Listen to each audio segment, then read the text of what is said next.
주신 말씀, 우리 21절 말씀 함께 보도록 하겠습니다.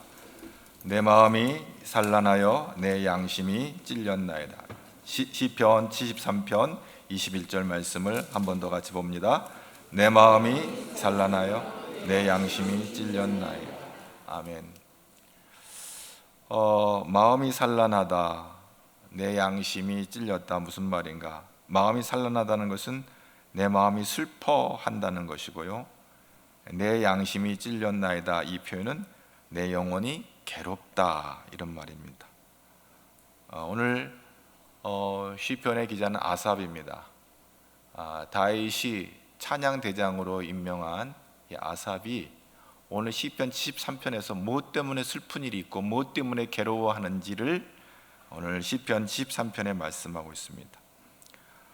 유진 피터슨 목사님은 이 본문을 질투로 제 정신을 잃고 속이 타고 쓰릴 때, 이렇게 표현해요. 무엇 때문에 질투하는 마음이 생기고 속이 타고 쓰리는가? 이 양심이라고 하는 이 표현은 킬야인데, 이건 콩팥이에요. 신장, 혈액의 불순물을 걸러내는 구실을 하는 기관인데요, 제사장이 제사 드릴 때 이걸 불로 태워요. 그래서 희생제사에서 특별한 의미를 부여하는 건데, 이 킬야는 또 마음, 속사람, 이렇게로도 번역이 돼요. 그래서 에레미야 11장 20절에 보면 사람의 마음을 감찰하시는 이여 내 원통함을 주께 아렵니다 할 때, 이 마음을 킬야, 여기서 이 콩팥, 이 신장이라는 이 단어를 갖다 씁니다. 아마 속에 있으니까 우리 마음 속에 있는 마음으로 그렇게 번역을 하는 것 같습니다. 그런데 아삽이 왜 이 속이 쓰리고 마음이 아프냐 이거예요. 그 이유는, 여러분 속담 가운데 사촌이 땅을 사면 배가 아프다는 속담이 있는데, 이건 좀 그거와 다른데, 아프긴 아픈데 본문에서 나오는 것은 사촌이 아니라 악한 사람 때문에, 악한 자가 형통하는 꼴을 보니까 너무 힘듭니다, 이런 표현이에요. 속상합니다. 그러니까 18세기 영국의 철학자 데이비드 휴미라는 사람이 있는데, 이 사람은 굉장히 영국에서 유명한 사람인데, 이 사람이 하나님의 존재를 믿는데 참 어려움을 겪으면서 쓴 글이 있어요. 왜 하나님의 존재를 의심하는지에 대한 그 글이 있는데, 내가 하나님의 존재를 의심하는 것은 과학 때문이 아니다. 사람들은 그래요. 신앙이라는 것은 미신이다, 이렇게 보는 사람은 신앙을 비과학적으로 이렇게 치부하는, 그래서 이렇게 멸시하는 이런 사람들이 더러 있는데, 이 휴먼은 그렇게 생각했어요. 이것은 과학 때문이 아니다, 세상의 모습 때문이다, 이런 표현을 해요. 세상이 뭐냐? 국가들 사이에 끊임없이 이런 전쟁, 생존 경쟁, 그리고 힘과 무질서의 야만적인 현실 앞에 인간의 이 이상이 허무하게 무너지기 때문이고, 또 우리를 힘겹게 하는 그 중심에는 악마적인 의도가 있다는 느낌이 있다는 거예요. 끔찍한 전쟁이나 기근이나 또 말할 수 없는 범죄, 또 무서운 질병, 또 독재자들의 횡포, 이런 것들을 보면 하나님이 살아계시면 저거 가만 놔두냐, 다 쓸어버려야지. 근데 저런 것들을 보면 하나님의 존재가 좀 의심스럽다, 이런 생각을 가진 거예요. 그런데 오늘 본문에 등장하는 이 아삽은 하나님의 존재를 인정합니다. 인정하지만 하나님께 따지는 거예요.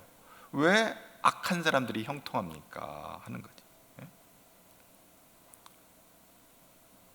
아주 심각하게 지금 아삽은 그렇게 질문하고 있어요. 오늘 3절 말씀, 우리 시편 73편 3절 말씀 한번 보겠습니다. 이는 내가 악인의 형통함을 보고 오만한 자를 질투하여. 아삽은 하나님에 대해서 잘 알고 있는 사람이었습니다. 그래서 우리 시편 73편 1절부터 보면, 하나님께서는 마음이 정결한 자에게 선을 행하시는 분이라 이렇게 알고 그렇게 믿고 그렇게 살아왔어요. 그런데 당혹스러운 거예요. 어느 날 가만히 주위를 살펴보니까 세상은 자기가 믿는 것처럼 그렇게 되고 있지 않는다는 사실을 발견한 거예요. 그래서 1절부터 시편 73편 1절부터 16절까지 악한 자의 형통의 모습을 묘사하고 있습니다. 악한 사람들 앞에서 얼마나 교만하고 뻔뻔스러운지 모릅니다. 자기 가진 것을 가지고 거드름을 피우고 사람들을 깔보고 무시하는 말을 함부로 하고 남을 괴롭히는 그런 삶을 서슴없이 사는 것이. 그런데 문제가 뭐냐 하면 그렇게 하고 살면서도 잘 먹고 잘 산다는 거예요. 또 말하는 것을 보면 하나님도 두려워하지 않아요. 하나님이 어디 있어? 하나님을 대적을 해요. 그리고 사람들의 온갖 일에 참견하고 잘난 체하고 가만히 있어도 돈이 불어나서 죽기 전에 다 쓰지 못할 만큼 돈을 가지고 살아요. 보기만 해도 기가 팍 죽는 거예요. 아삽이 지금 굉장히 이것 때문에 속상한 거예요. 시편 73편 오늘 12절 말씀 한번 보겠습니다.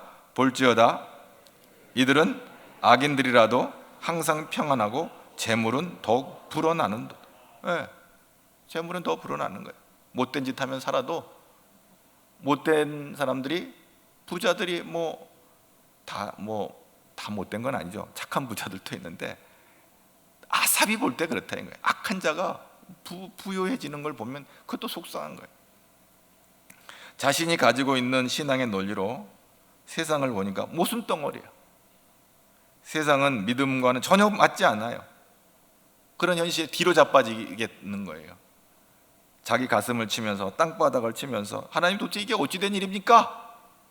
나는 죄 짓지 않으려고 마음을 정결하게 하게 살려고 이 고생 저 고생하면서 어렵게 살고 있는데 오늘도 주일 하나님 앞에 나와서 예배하려고 바쁜 거 다 뒤로 제끼고 세상 사람들 재미있고 즐거운 일들이 그거 다 뒤로 제끼고 나는 하나님을 잘 예배하고 하나님을 섬겨야 된다는 마음으로 나오는데 나보다도 말이지 오늘 주일이면 그러잖아요. 세상 사람들은 이 휴일이나 주일은 지금도 자고 있는 사람이 있을 거예요. 다 내버려져 가지고 아니면 세상 즐거운 일에 쫓아가 가지고 바쁘게 살아갈 거예요. 저 사람들은 악한데도 다 형통하게 잘 사는데 왜 저렇게 일이 잘 됩니까? 그러면 우리가 믿는 믿음이 무슨 의미가 있습니까? 이게 아삽에 풀리지 않는 의문이었어요. 그래서 오늘 이 본문 말씀을 보면 충분히 이해가 되는 거예요. 다시 한번 우리가 21절, 22절 한번 말씀을 그런 아삽의 마음을 담아서 한번 읽어볼까요? 내 마음이 산란하며 내 양심이 찔려 내가 이같이 우매무지함으로 주 앞에 짐승이 오나. 그렇습니다. 유진 피터슨 목사님은 이 본문을 이렇게 번역을 해요. 질투로 제 정신을 잃고 속이 타고 쓰릴 때 나는 아무것도 몰랐습니다. 그저 주님 앞에 한 마리 우둔한 황소였습니다. 이렇게 번역. 짐승을 그냥 우둔한 황소로 이렇게 가고 있어요. 악인을 미워하고 있지만 아삽은 악인의 형통을 부러워하는 것일 수도 있는 것을 보게 됩니다. 아삽은 믿음의 눈으로 하나님을 바라보기보다는 악인의 삶의 형통을 질투심을 가지고 관찰하는 거예요. 그러니까 악한 자의 눈과 악한 자의 입과 악한 자의 혀를 관찰하고 그들의 말에 귀를 기울이는 거예요. 그리고 짜증이 나는 거예요. 그리고 화를 냅니다. 악인에게서 일어나는 모든 일들을 기준으로 자신의 믿음을 보니까 너무 무력한 거예요. 자기가 불쌍해요. 그리고 이런 상황에서는 자기가 실족할 수밖에 없는 거예요. 속상하니까.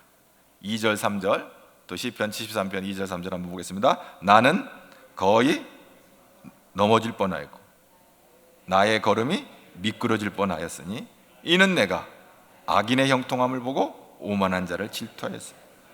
넘어질 뻔한, 실족하는 거야. 미끄러질 뻔하다 이거. 뒤로 자빠질 만하다 이거. 어떻게 이런 일이 벌어지냐 이거. 악인의 형통함. 이 악인의 형통을 보고 사람은 누구나 일시적인 것에 초점을 맞추기가 쉽습니다. 악인의 형통함을 보고 믿음이 실족한 이유는 영원한 것을 보는 눈을 사실 아삽이 지금 놓치고 있기 때문에 그렇습니다. 교만한 악인들이 죽을 때까지도 재앙을 모르고 죽고 형통하게 살다가 누릴 것 다 누리고 살아가는 거예요.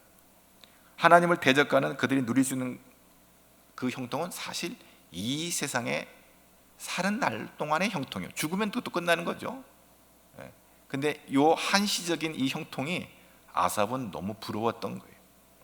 근데 이 아삽이 하나님의 성소에 들어가다가 문득 영적인 눈이 열려요. 여태껏 자신이 깨닫지 못했던 것을 깨닫게 돼요. 자신이 보지 못했던 것을 보게 돼요. 뭐예요? 하나님을 떠난 그들의 종말이 얼마나 비참한 것인지를 깨닫게 됩니다. 그동안 자신이 품었던 것을 생각하니까 하나님이 너무 부끄러운 마음까지 들게 됐어요. 자, 17절 한번 다 같이 봅니다. 하나님의 성소에 들어갈 때에 그들의 종말을 내가 깨달았나이다. 하나님의 성소에 들어갈 때에 그들의 종말을 내가 깨달았다는 거예요. 여러분, 여기 성소라고 하는 것은 생츄어리예요. 생츄어리. 하나님의 성소라고 그랬어요. 이 성소가 있어야 되는데 이 성소가 어떤 사람은 새벽기도의 자리일 수도 있고 어떤 사람은 자기가 정한 골방의 어느 기도의 자리일 수도 있고 어떤 공간일 수도 있어요. 하나님을 만나는 자리죠. 오늘 그 생츄어리가 오늘 2부 예배일 수도 있어요. 오늘 하나님과 만나는 자리이거든요. 그래서 은밀하게 만나기도 하고 공개적으로도 만나기도 하지만 주님을 만날 때, 주의 음성을 들을 때, 말씀을 읽을 때 아하! 깨닫게 되는 시간이 있는 거예요. 그 생츄어리로 들어가야 되는 거예요. 그래서 거기서 이제 이 아삽이 하나님의 놀라운 말씀을 깨닫고 18절, 19절, 20절 어떻게 말합니까? 다 같이 봅니다. 주께서 참으로 그들을 미끄러운 곳에 두시며 파멸에 던지시니 그들이 어찌하여 그리 갑자기 황폐되었는가? 놀랄 정도로 그들은 전멸하였나이다. 주여, 사람이 깬 후에는 꿈을 무시함같이 주께서 깨신 후에는 그들의 형상을 멸시하시리다. 일장춘몽, 한여름밤의 꿈, 봄꿈, 춘몽. 악한 자들의 누리는 형통이 살아가는 날 동안의 그 한순간임을 깨닫게 돼요. 아무리 이 생에서 부귀영화를 누려도 죽는 순간 그것은 그들과 아무 상관이 없는 것이 되는 거예요. 그래서 시편 73편 27절에 뭐라고 그래요? 다 같이 봅니다. 무릇 주를 멀리하는 자는 망하리니 음녀같이 주를 떠난 자는 주께서 다 멸하시는 거예요. 죽음이라고 하는 이 시간이 믿는 자에게는 영원한 소망이지만 믿음이 없는 자들에게서는 그야말로 멸망의 시간이 되는 거예요. 그래, 어떻게 멸망이 되는지 멸망에 대한 이야기가 요한계시록에 나왔는데 우리 요한계시록 20장 14절 15절 말씀을 한번 볼까요? 사망과 음부도 불못에 던져지니 이것은 둘째 사망 곧 불못이 누구든지 생명책에 기록되지 못한 자는 불못에 던져지더라. 그렇습니다.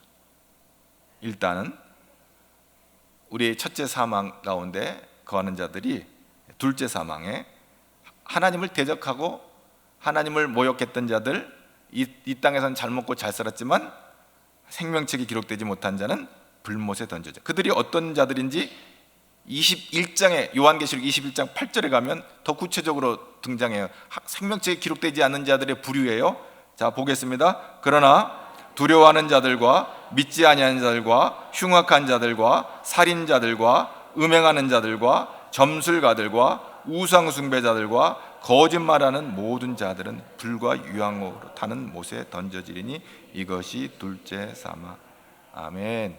이 세상에서 아무리 부귀영화를 누려도 하나님을 두려워하지 않는 자들, 하나님을 믿지 아니하는 자들, 그러면서 하나님을 대적하는 악을 행하는 자들, 그리고 살인자라고 하는 것은 단지 사람을 죽이는 것만 살인이 아니에요. 세상의 미움 가운데 음행은 영적인 육적인 모든 걸, 살인도 마찬가지죠. 점술가들, 하나님을 의지하지 않고 세상의 지혜를 의지하는 사람들, 귀신의 힘을 의지하는 사람, 우상 숭배자들, 거짓말하는 것, 하나님이 없다는 자들, 무신론자들, 이런 모든 자들은 어디 들어간다? 불과 유황으로 타는 못에 던져진다. 이것이 둘째 사망, 파이널 심판, 최종적인 심판이 둘째 사망. 육신으로 죽는 것이 끝이 아니에요. 죽으면 끝이지가 아니고 죽은 다음에 또 최종 심판이 있어서 둘째 사망 가운데 들어간다는 거예요.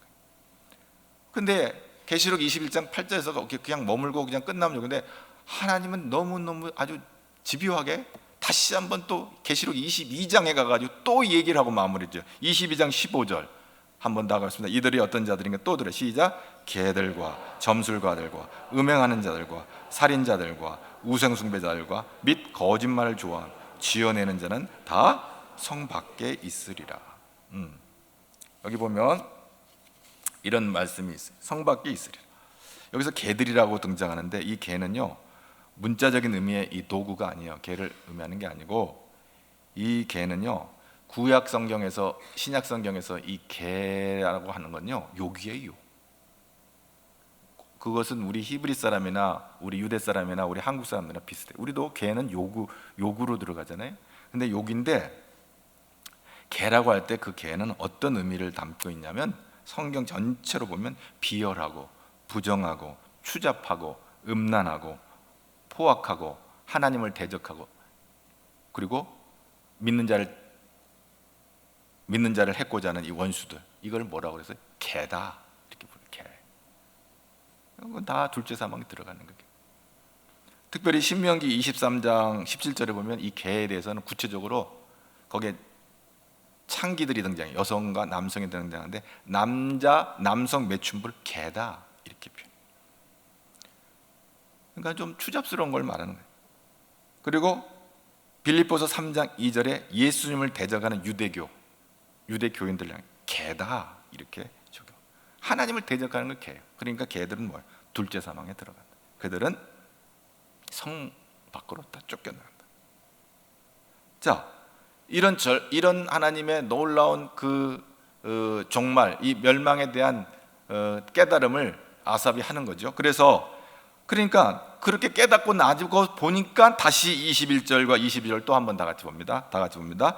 내 마음이 산란하며 내 양심이 찔렸나이다. 내가 이같이 무지함으로 주 앞에 짐승이 오나.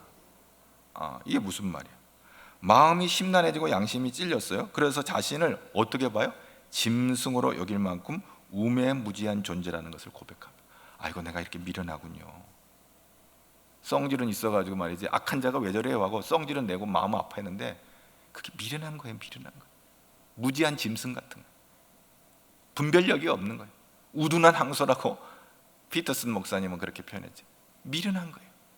내가 참 미련하구나. 자신의 어리석음을 철저히 깨닫고 이번에는 자신의 진짜 참모습을 다시 보게 되는 거죠. 그런데 여기서 짐승이라고 그랬거든. 이 짐승은 뭐예요? 분별력이 없는 거예요. 욕망대로, 자기 썽질대로 사는 게 짐승이에요. 신앙생활도 마찬가지예요. 하나님 말씀대로 순종하지 않고 자기 생각대로 살면 짐승이 되는 거예요. 보세요. 짐승들이 있어요.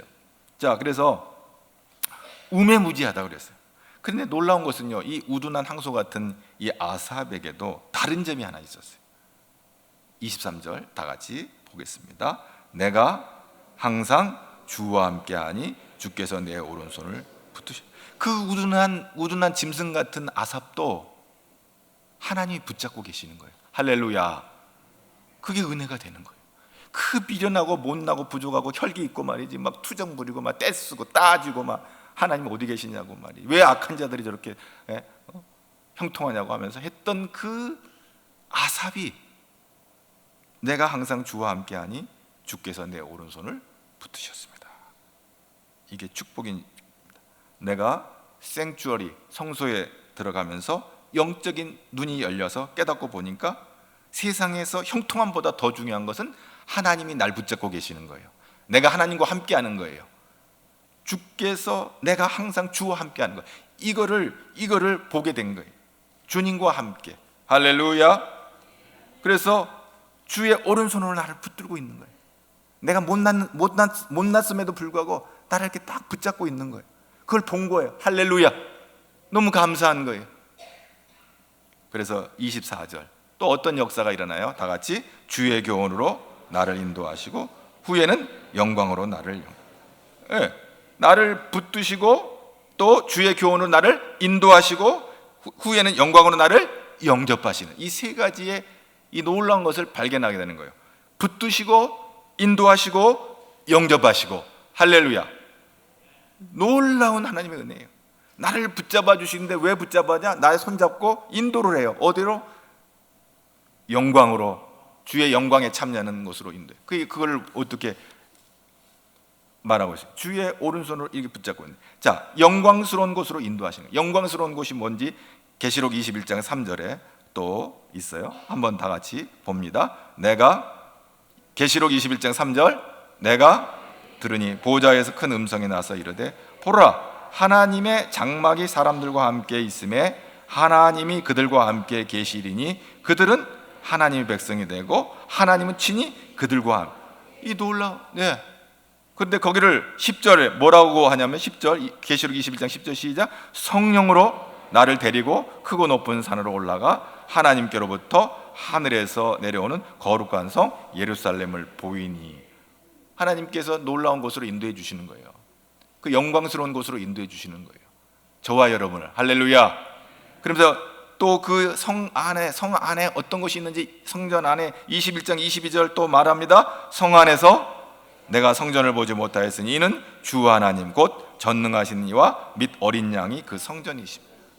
예배를 받으시기에 합당하신 하나님 그리고 어린 양이신 예수님을 보게 되는 거예요. 그런데 역시 또 마지막 끝나면서 끝까지 사도 요한은 이 계시록에서 21장 20절 끝나는 부분에 다시 한번 또 얘기를 해요. 27절 무엇이든지 속된 것이나 가증한 일 또는 거짓말하는 자는 결코 그리로 들어가지 못하되 오직 어린 양의 생명책에 기록된 자들만이 들어가리라. 아멘. 끝까지 집요하게 우리에게 성령을 통해서 말씀해 주시는 거예요. 악한 자들의 무리의 형통함을 그렇게 부러워할 것이 못 되는 거예요. 그들은 다 멸하여질 것이고 불과 유황 가운데 던져질 것이고 영원한 심판 가운데 영원한 고통 가운데 들어갈 것이. 잠시 잠깐 여기에 머무는 이 한시적인 형통은 그건 아무것도 아닌 것이 되어버리는 것을 아삽은 보고 있는 것이죠. 영광이라는 이 단어는 영원히 하나님과 함께하는 거예요. 할렐루야. 하나님이 나와 함께하면 영광스럽잖아요. 이 못난 죄인은 하나님이 나와 함께하시는 것을 영광스럽잖아요.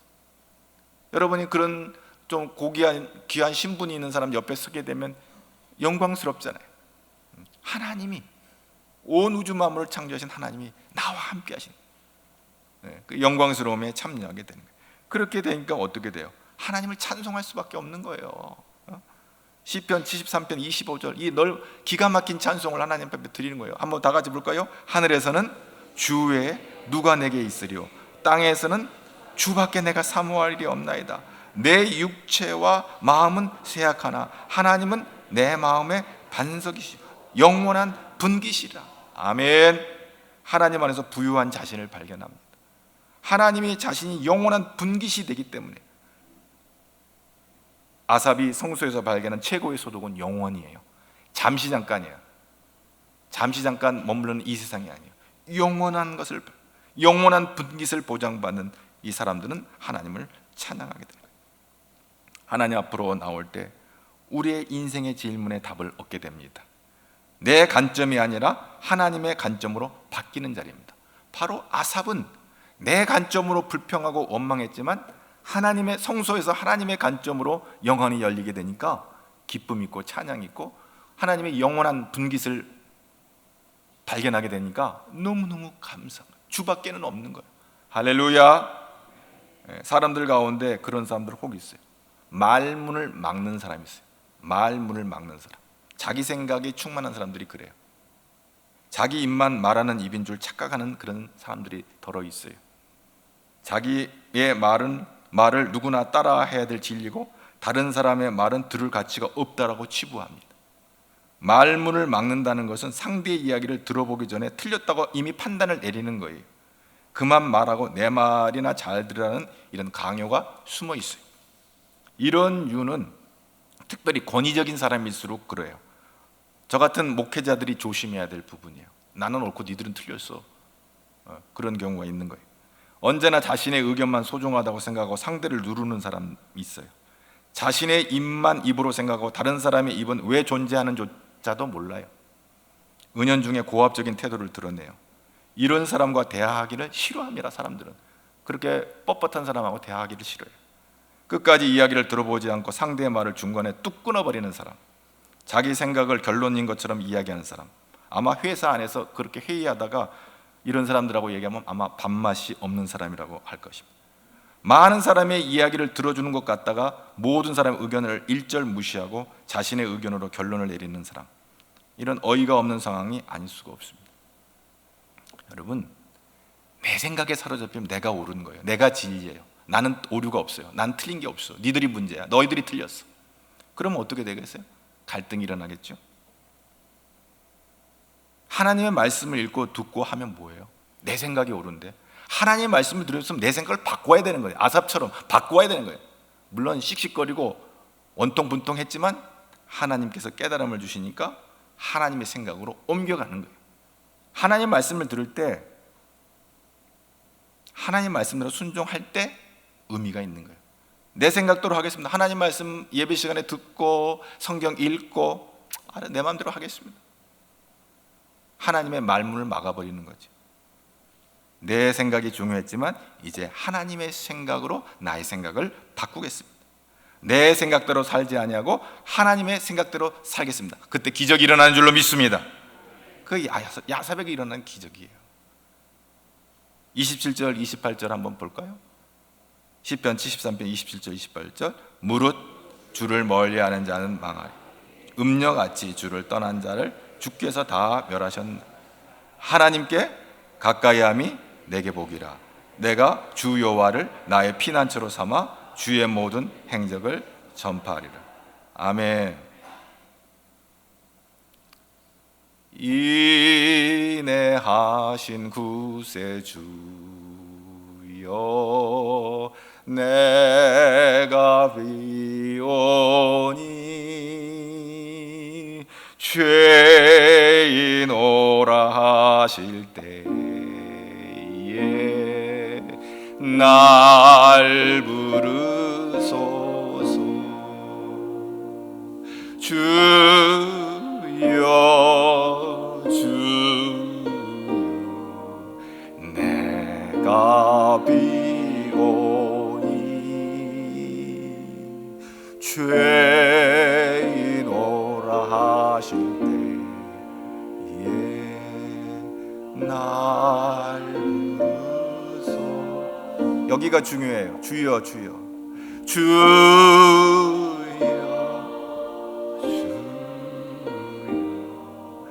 내가 비오니